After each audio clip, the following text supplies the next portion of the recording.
Hello, and welcome to the Superliminal Developer Commentary. I'm Albert, Game Director of Superliminal. Myself and the rest of the team will be popping up every now and then as you play. With subtitles open, you can see who is talking and what their role on the game is. Patent-pending Somnosculpt technology provides safe and effective dream therapy while you rest in the comfort of our flagship clinic. Located right next to the secondary overflow parking lot at the University Medical Centre. Somnosculpt will make your dreams come true.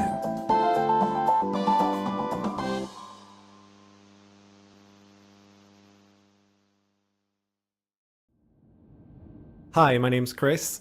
I was the producer and designer on Superliminal. Hi, this is Will O'Neill, and I was the writer on Superliminal. Okay, so that very beginning of Superliminal is actually one of the last parts we finished. Throughout development, we created so many different introductions to the game. Not all of them were cutscenes, like that one, but we ended up feeling that in-game video sequence offered a really smooth on-ramp that let us set the framework for what's to come. By keeping it grounded in the world, rather than just a video, we felt it to be a good way to get you situated in the game and aware of what's up. So when I wrote the opening line of "Are you filled with feelings of self-doubt" at the beginning of the game, I was definitely envisioning a player immediately, unconsciously responding with yes. And of course the purpose of that is to sort of pull you into the idea that you're not playing a character in the game, that it's you inside this experience. And of course, making it clear that the clinic itself is not necessarily the safest or most prestigious place to get treated creates an immediate tension. Especially when the very first thing you do in the game is accidentally sign away all of your rights. A lot of people ask about how the resizing mechanic works. The concepts are actually quite easy. To keep an object looking the same, assume if we move the object twice as far away, it just needs to be twice as big. It's all proportional. Interestingly enough, this also works no matter what field of view you use. The hard part of this mechanic isn't the actual resizing. It's trying to figure out where the object needs to be. To do this, you need to test a weirdly shaped object with a weirdly shaped background, and trying to find the right ratio for the object to be big enough to not touch anything, while keeping everything accurate and optimized. Hey, this is Matt. I did the music and sound. This very first jazz piece in the game is called I Wonder, and if it sounds at all familiar to you, that's because you just heard its melody and chord progression in the Somnosculpt TV jingle back at the start of the game, which I called Smooth Wonder.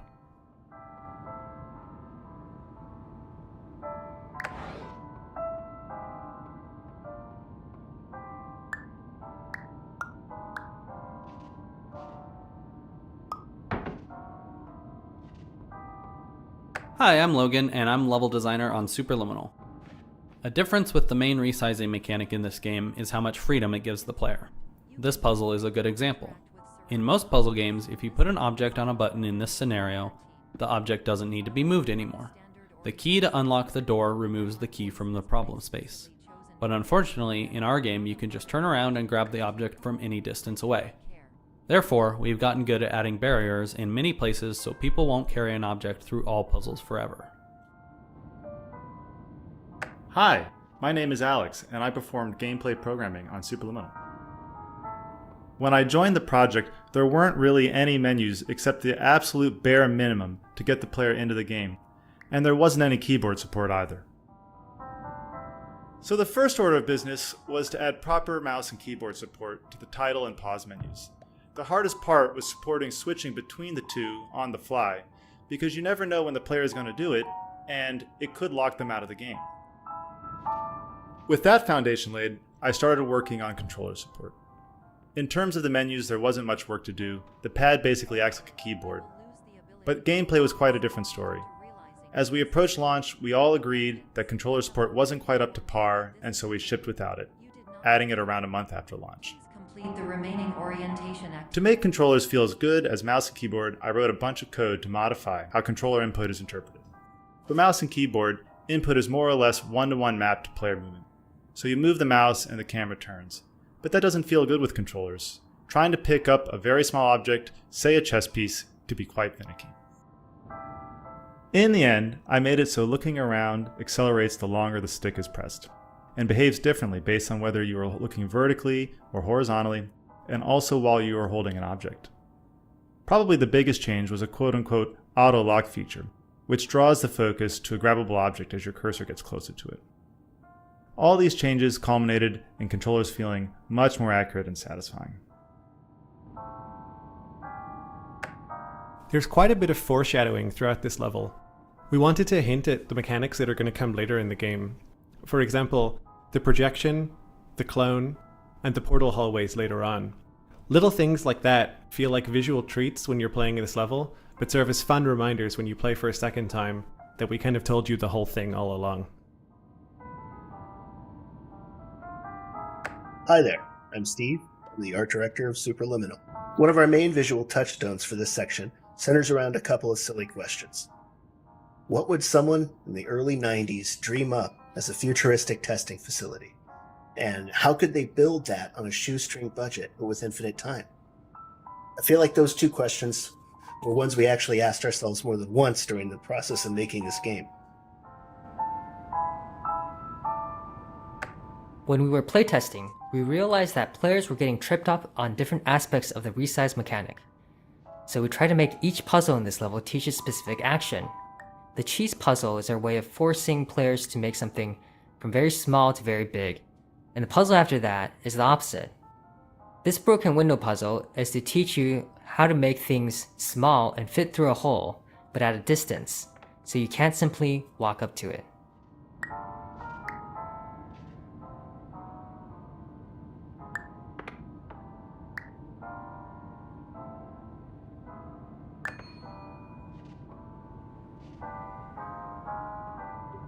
All environments perceived during eyelids should reflect a typical mental state. If you believe your mental state was compromised by Somnasculpt, please provide a comprehensive, rational explanation in your post-procedural survey. Completed surveys may be eligible for a gift card. We had this looping hallway for a while, but it was very nondescript and players got confused on where they were and they would get turned around. So our artist Steve helped mock up some windows and landmarks so people can tell where they are. Immediately, we found that playtesters weren't getting lost anymore and understood the moment.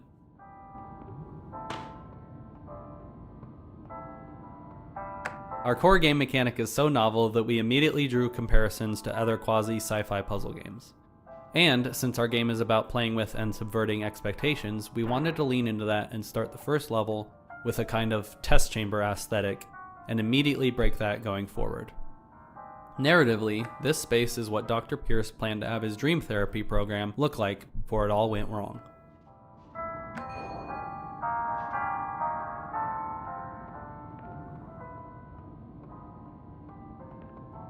Please stand by for polite recognition on your completion of the Somnasculpt orientation. You did it. To maximize the time allotted for your therapeutic journey, please do not delay in proceeding through the final doorway as indicated.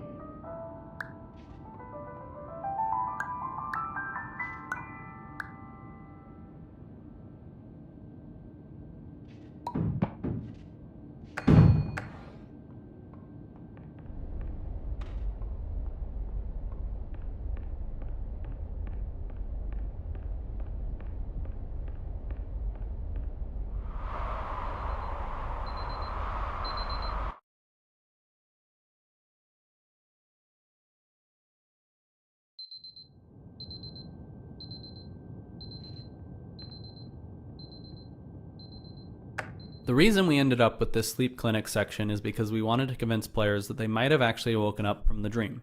So we don't have any dreamlike mechanics you can play with until you get to the vending machine. Later on, this becomes a hub you come back to in order to emphasize the feeling of waking up from a dream within a dream. You want the first moment of people walking into this hallway to feel different from other first-person puzzle games. This hallway is designed to feel surprisingly warm, which helps make it feel a little bit surreal, and a little bit odd. Throughout the game, we're bouncing between these two feelings, the feelings of warmth and coldness. So my brief for the jazz part of this soundtrack was always to do my best to emulate the iconic solo jazz piano sound of the great Bill Evans. For that, I listened to an album called Alone. My process was to try to compose my own superliminal jazz standards. I fleshed out the first chorus and melody. Later on, I workshopped and recorded with my good friend John Reeves. And I'm so glad I did, because his piano skills are so much better than mine.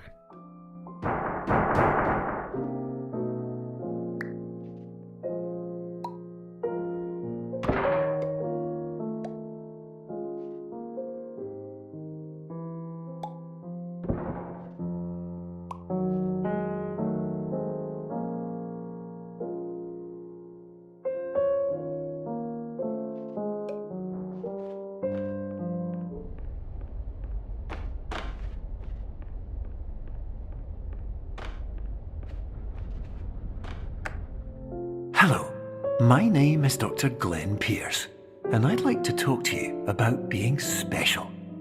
So special, in fact, that we have no idea where you are. But not to worry, we're working on it.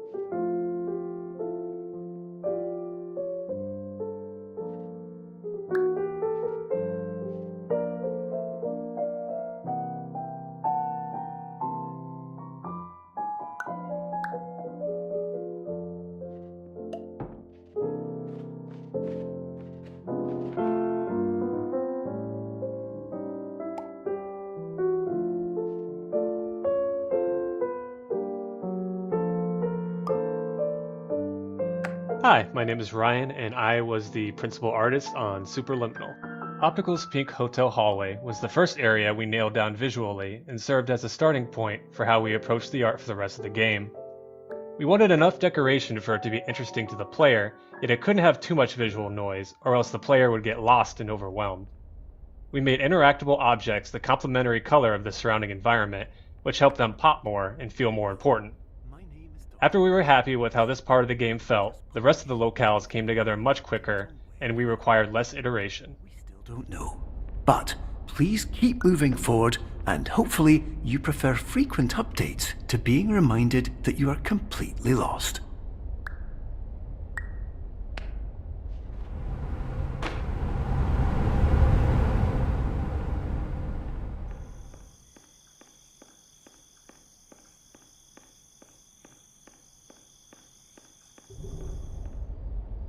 Hi, my name is Phil Fortier, and I was the graphics programmer on Superliminal, and I also worked on some of the Easter egg design.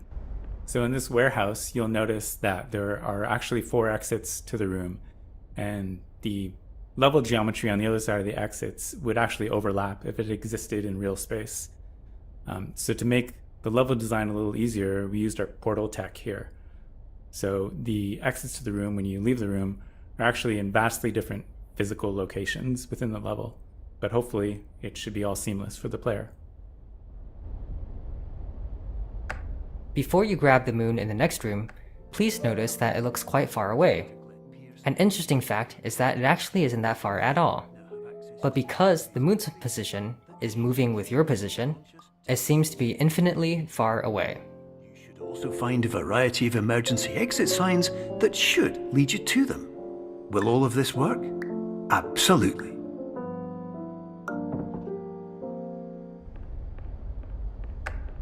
Hello, my name is Dr. Glenn Pierce. In the event that this elevator does not wake you up, please don't interact with anything that strikes you as psychologically significant, as we will no longer have any way of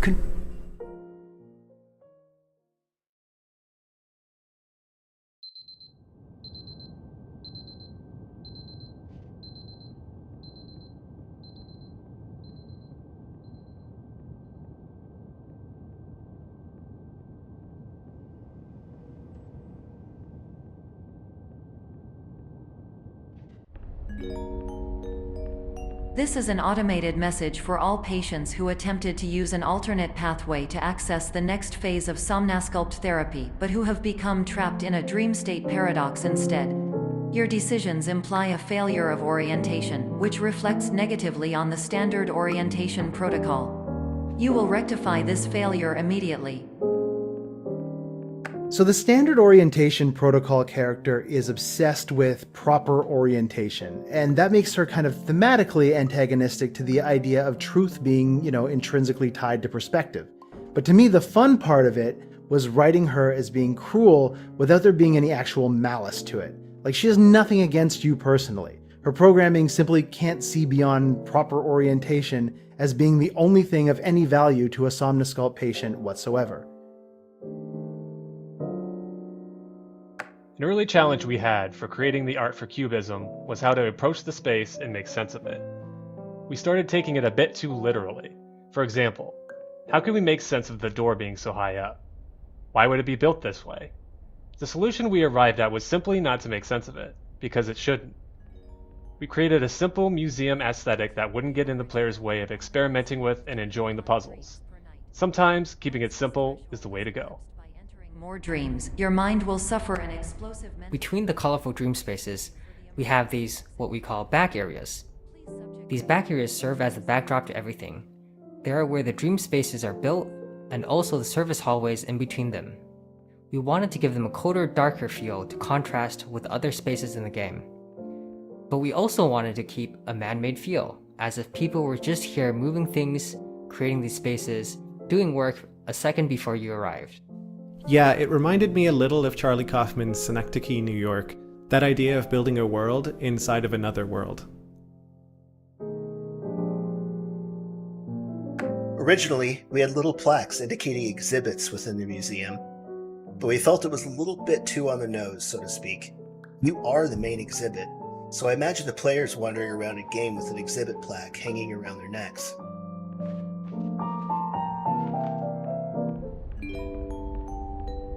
Please note that a reluctance to volunteer for the risks associated with Not all of our interesting perspective moments can be built into puzzles. Some are just great moments that break your expectations. This level interprets a cube in multiple different ways, and even though none of these are difficult puzzles, they all work together to create a whole series of back-to-back surprise moments. It was fun finding the balance of making it feel like someone was messing with you, without making it feel like the cube is sentient.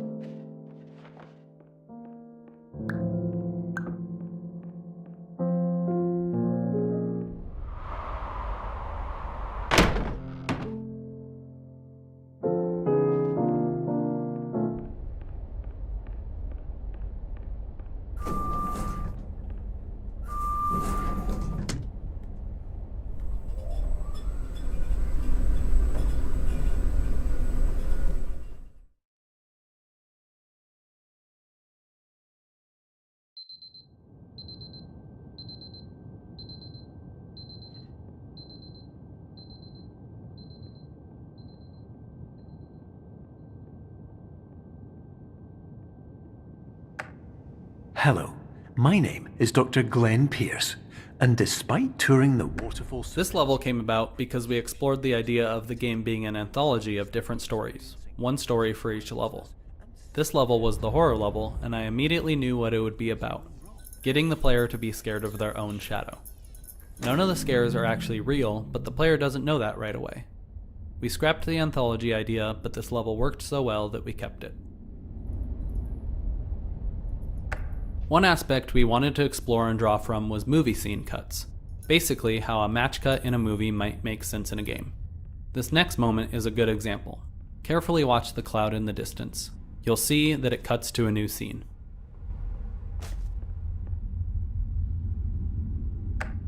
Boo!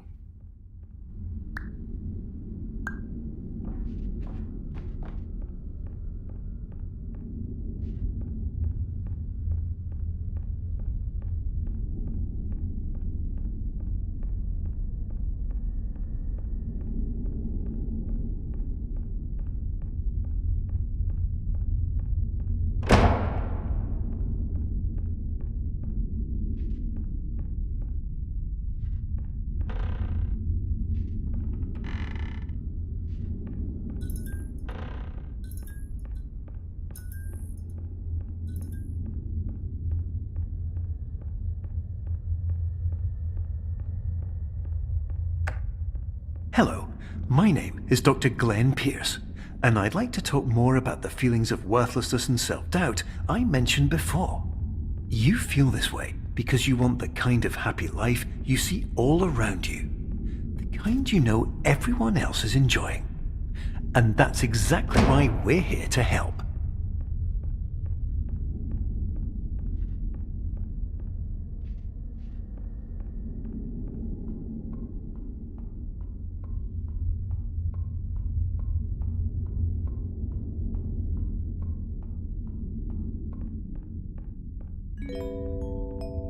Warning, you were advised to subject yourself. The object used in this puzzle was originally a flashlight, but unfortunately, because of how the mechanic works, it always placed the flashlight at the end of the room, which is not a particularly useful position for a flashlight. We tried a couple of things, but finally decided to switch to an object that could glow from both ends.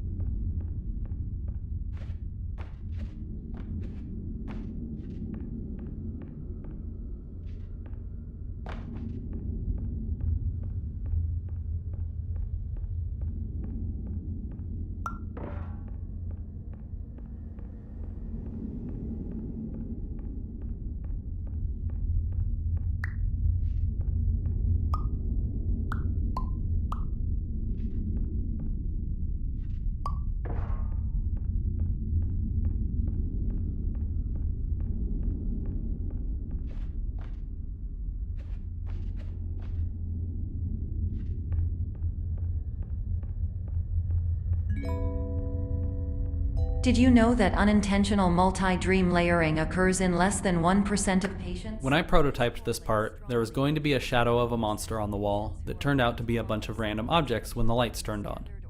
The shadow always looked silly though, so eventually the reveal became the blood actually being red paint.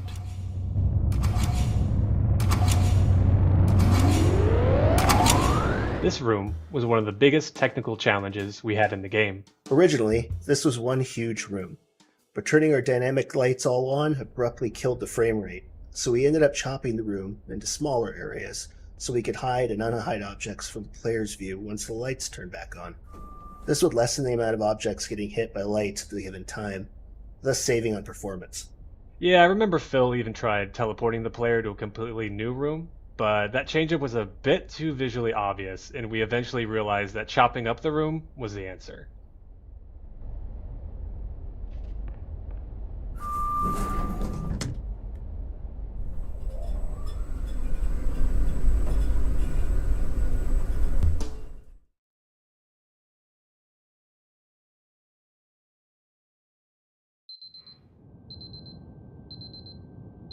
We wanted to do a unique alarm clock for each level, but this is the only one that survived that idea.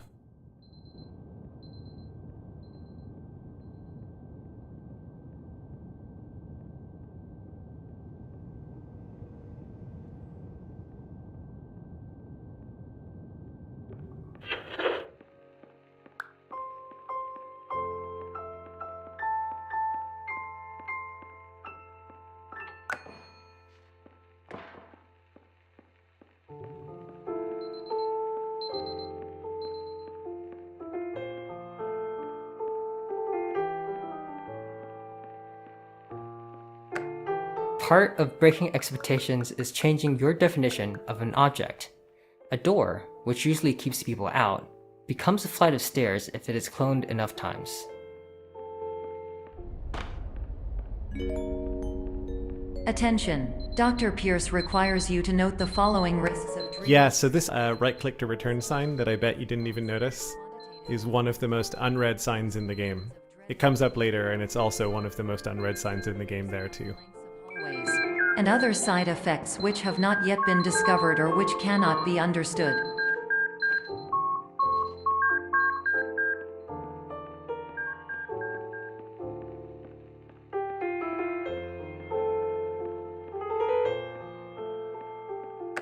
Let's talk about the smiley face. Because our goal was to break people's expectations, we prototyped a lot of weird moments like these. Some of them didn't work because they felt too meta. They would actually take people out of the game experience.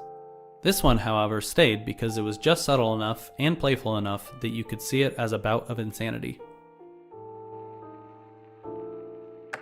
Aside from the core resizing mechanic, I think cloning the objects is one of the more immediately enjoyable mechanics that we put into the game. When we ran playtests, this one would always have people smiling.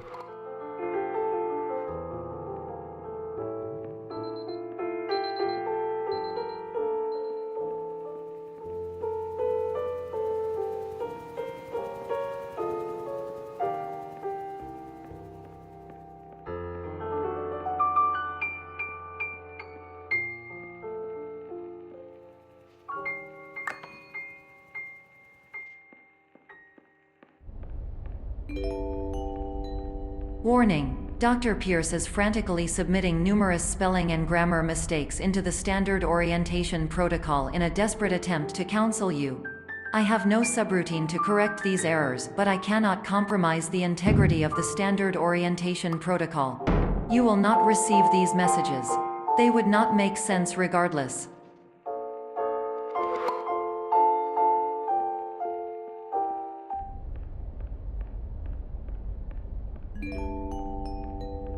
Attention! Dr. Pierce continues to input significant errors. Players may notice the motif of the repeating purple hallway found throughout Clone. We wanted the player to have this feeling of, have I been here before? This seems pretty familiar. But we didn't want it to be too easy, or to be 100% unclear. So we introduced differences such as lighting, prop placement, and hallway length. That way, for most players, it was something chewing away at the back of their minds, as opposed to being blatantly obvious. Lots of credit here to Max Hoarth, who plays the role of Dr. Glenn Pierce, for really nailing this bizarre line in an impressively short number of takes. We were totally prepared to have him record the words in like their logical order and rearrange them after the fact, but his performance of doing it correctly, incorrectly, was phenomenal. Can bright. And buts, no ifs or look good.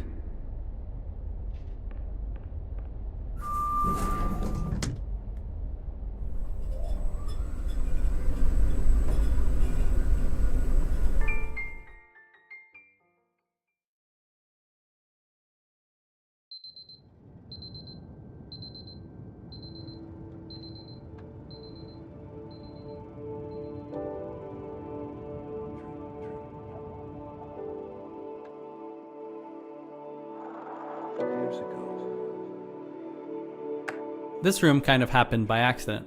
We originally just put a cloud video texture as placeholder as a way to expand on the cloud motif. It ended up working so well and fitting the tone so well that we made this a private theater room in the sleep clinic.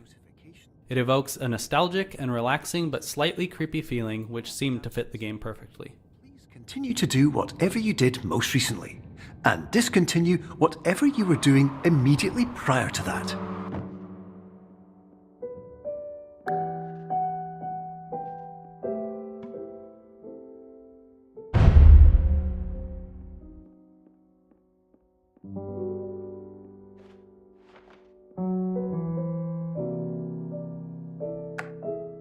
The sound effects that probably took the most tweaking were definitely all associated with the resizable objects. For them, I had to make a collision matrix so that the sound of you dropping a box or a cube would smoothly change from its smallest to its largest size and anywhere in between.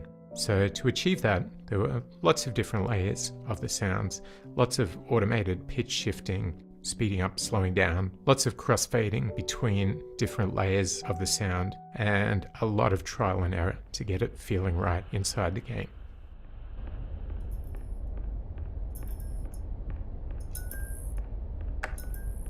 Hello, my name is Dr. Glenn Pierce. In addition to continuing and discontinuing as mentioned earlier, please also disregard any unsettling experiences that you may have recently had. Everything should have now reverted to being soothing and therapeutic.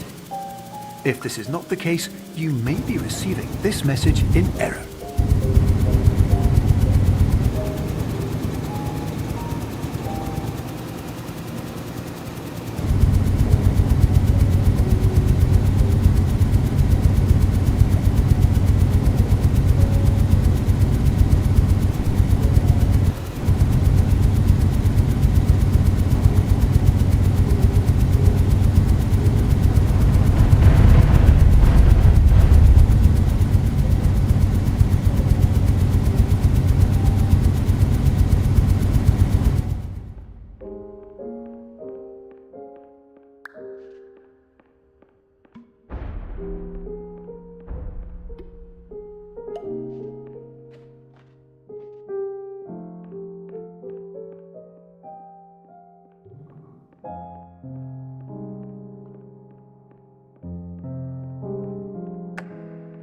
Hello, my name is Dr. Glenn Pierce, and I'd like to read you my favourite inspirational quote by me. This puzzle existed for a long time, but it took a while to figure out what the art was going to be because the bouncy castle used to just be a weird L-shaped block.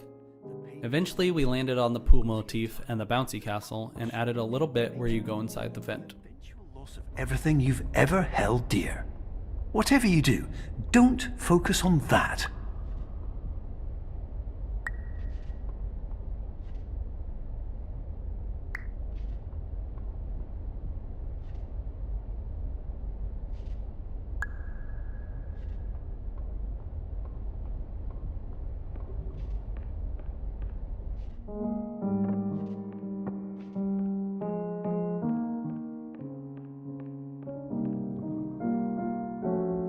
Because we have portals that you can resize, the player can freely change their own size. This actually created a design problem because you could never predict what size the player was supposed to be. And if we dynamically changed the size of the geometry later on in the level, things could break really easily. So instead, we added these portals, like this doorway over here, which changes size in order to resize you back to the normal scale of a human.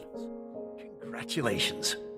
Anyway, you're now headed in the right direction, and we should be able to initiate the emergency exit protocol shortly. Changing the player size through portals has a couple of weird side effects when it comes to programming. You have the obvious ones, such as needing to change the player collider, movement speed, jump height, and mantling distance. You have a couple of less obscure ones, such as needing to change the camera's far and near clip planes, so geometry is less likely to clip through your camera as you get smaller. Another interesting one we'll talk about later.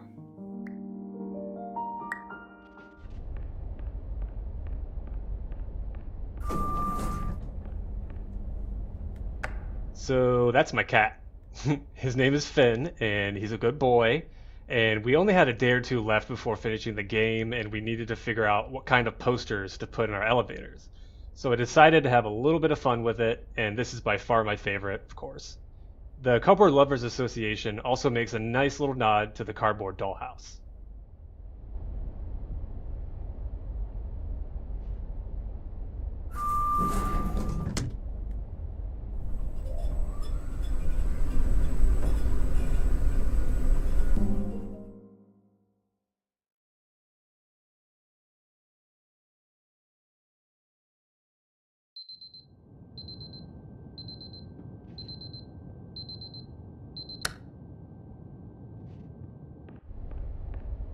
The emergency exit protocol is the shortest lived character in the game, but my heart really goes out to him.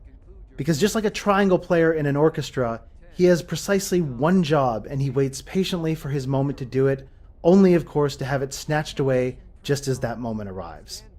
I think many people can identify with this feeling. Error analysis complete. You are exhibiting signs consistent with an increase in fear, hopelessness, and frustration.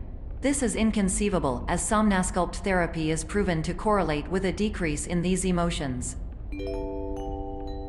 Hypothesis: patient was improperly oriented. Conclusion: impossible. Reformulating.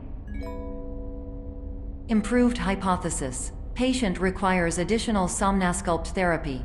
Conclusion: emergency exit protocol cannot proceed. Emergency exit protocol has been emergency destroyed. Instruction: continue with somnasculpt therapy indefinitely on an independent basis, as all orientation resources have been exhausted. This concludes your standard orientation protocol. Goodbye.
My name is Dr. Glenn Pierce. Thank you for completing the Somnosculpt Standard Orientation Protocol. Before you begin the first phase of therapy, I'd like to briefly describe the finite and fragile nature of the dream state.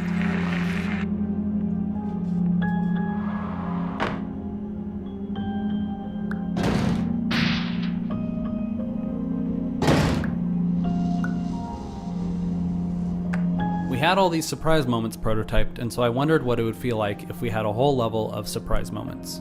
I wanted it to be fast-paced. The working title for this level was Chase. This is the boss level of the game, basically. It's inspired by the third act of the movie Brazil, how it gets crazier and faster paced over time. Of course, nothing is more challenging than the difficulty of changing perspective, of fundamentally altering your perceptions in a way that will enable you to face dire, trial-by-fire scenarios with solutions that could not be found otherwise.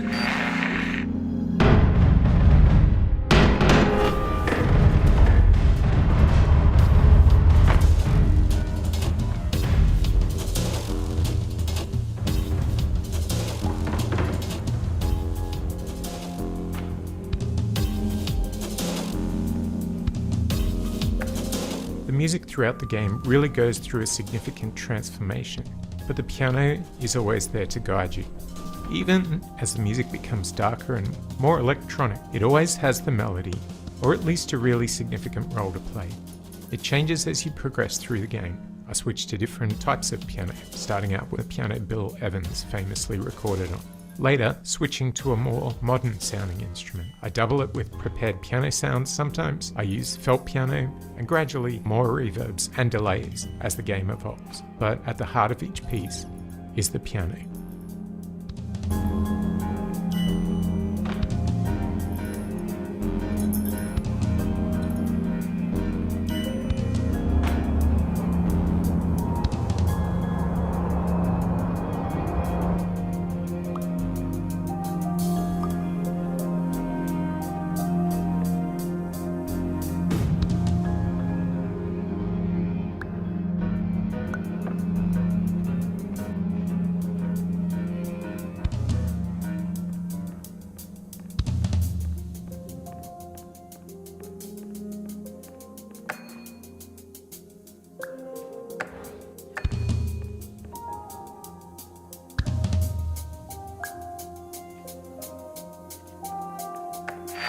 Finally, while we respect the unique progress of every patient, you must understand that it is possible to completely exhaust your supply of dreams, thereby entering a state in which you will not be able to... The original idea for Labyrinth was to explore earlier areas, but with a new spin on them. Sometimes it was a matter of adding new interactive moments to turn things on their head, while for others, we would take existing locales and give them a new lick of paint and set dressing. Something familiar, yet fresh and unexpected. That instability is perfect for the mood and for general world building too. Conceptually, different patients would be bringing different experiences with them into the dream state, and we wanted to reflect that. So when I joined the project, this infinite elevator sequence wasn't actually infinite. It was just a very large block of, 20 by 10 elevators. And the performance, as a result, wasn't very good. And the illusion could be ruined if you walked all the way to one side. So one of the things I did was actually make it infinite. So there's a much smaller block of real elevators, and the player gets teleported seamlessly by portals on each end. And so the end result is an infinite elevator sequence that you can just go in one direction forever. Please listen carefully for the sound of an alarm clock, which will automatically play if you are approaching a destabilizing dream weight.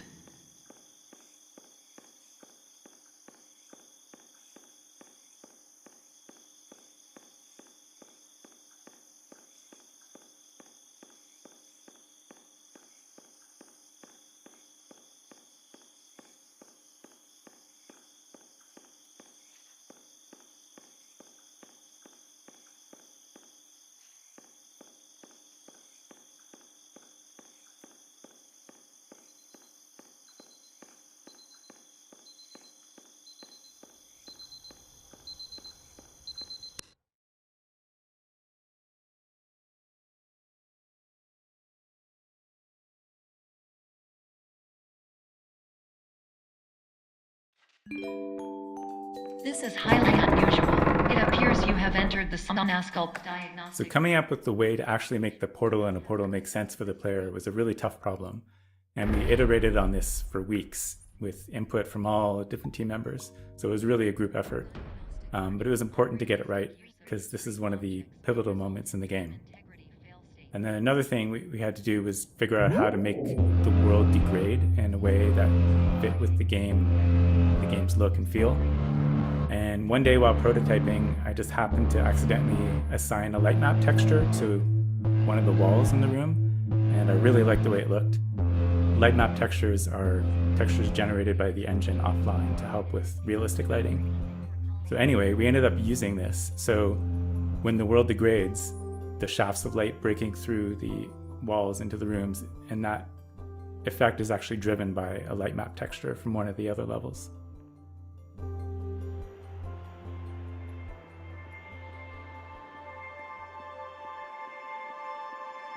This spatio-temporal moment of wonder is brought to you by the very long but invisible rectangular portals tucked behind these empty windows, looking out into other parts of the level you may soon travel to.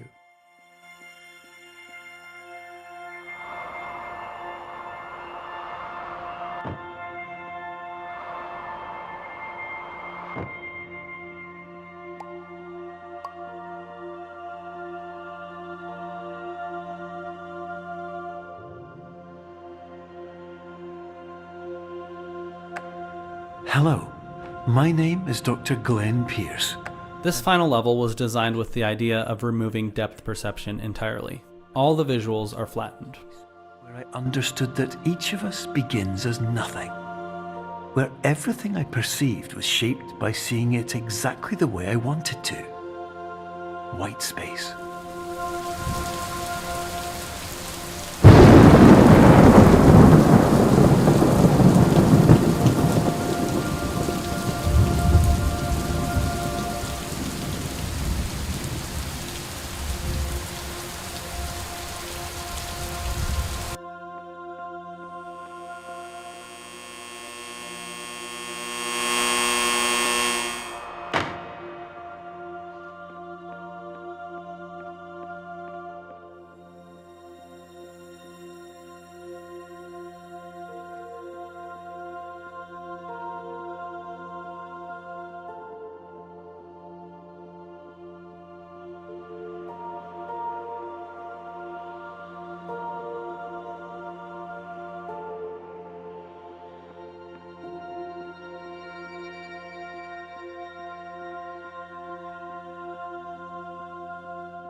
But in white space, I also faced the greatest challenge I could imagine. Since the universe that the players inhabit is seemingly created in almost a kit-bash way while within Somnasculpt, it was a unique challenge to show the players truly a peek behind the curtains of the system. A blank canvas, a scratch document, an empty sticky note with some notes, little things creatively interspersed throughout. I think I derived some of the inspiration for what happens when you're playing a VR game and suddenly the game crashes to a totally white space. That feeling of disorientation, even though you understand the world around you is an illusion.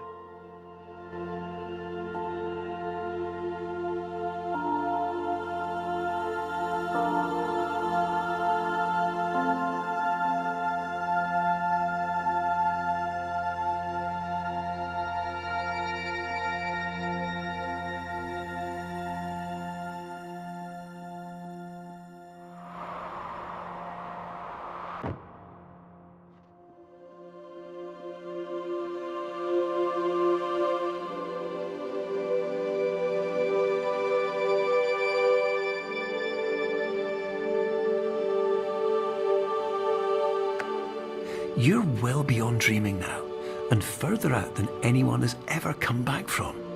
But we hope that you won't get discouraged. After all, if this is a place of pure perspective, isn't it also a place where a different point of view could make anything possible? Isn't that why you came here?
My name is Dr. Glenn Pierce, and by now you may have realised that all of this has happened exactly the way it was supposed to. This last section was something that Logan and I worked together on for a really long time.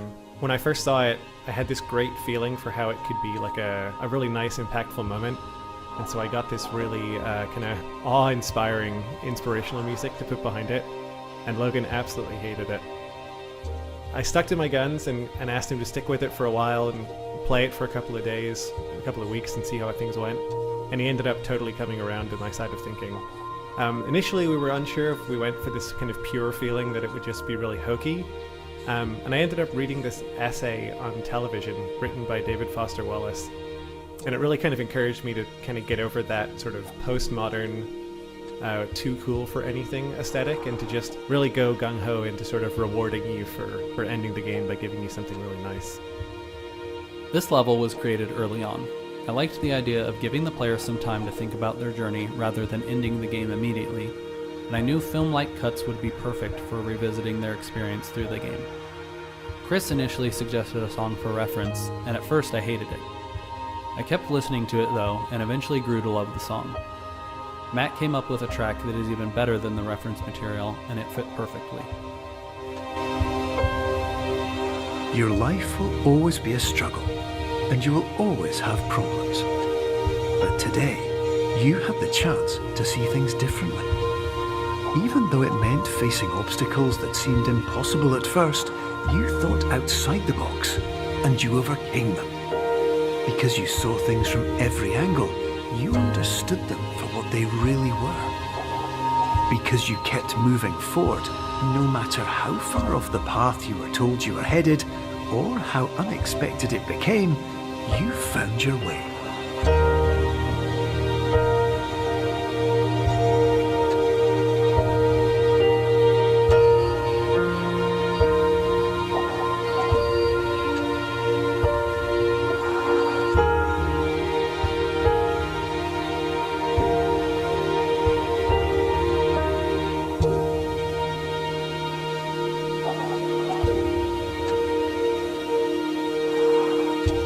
In a few minutes, you'll be back in the real world, and some part of you will say that none of this was real. So how could it have really meant anything? But just like the power of perspective itself, it will have been as real as you believed it to be. All you've got to do is wake up.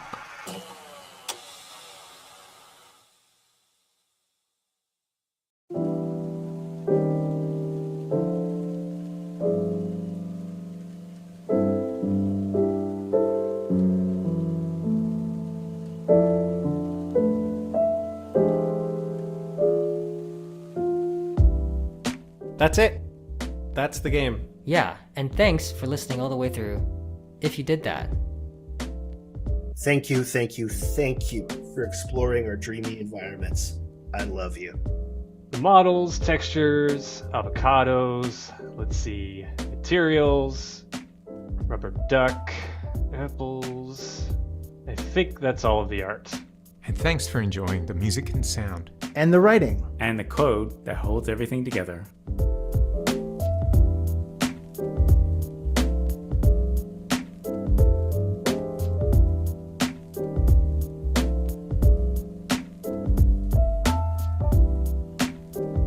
Are we going to talk about the design goal of this level? Please, do.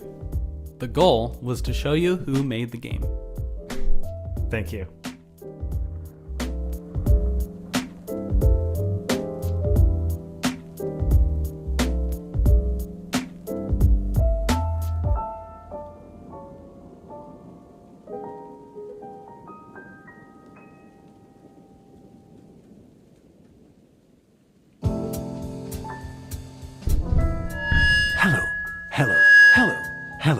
Hello.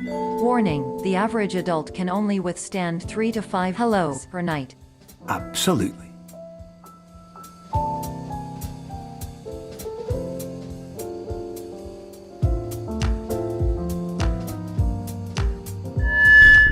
Hello. Dr. Glenn Pierce, this is clearly intentional.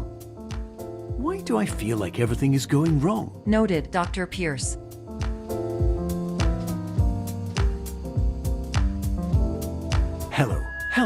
Hello. Warning, this is extremely rude.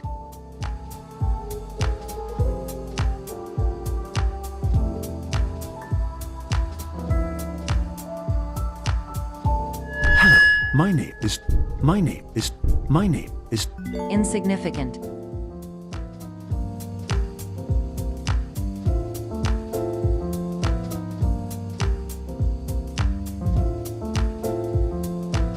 Anyway, my name is Dr. Glenn Pierce, and I'd like to thank you This is respectful.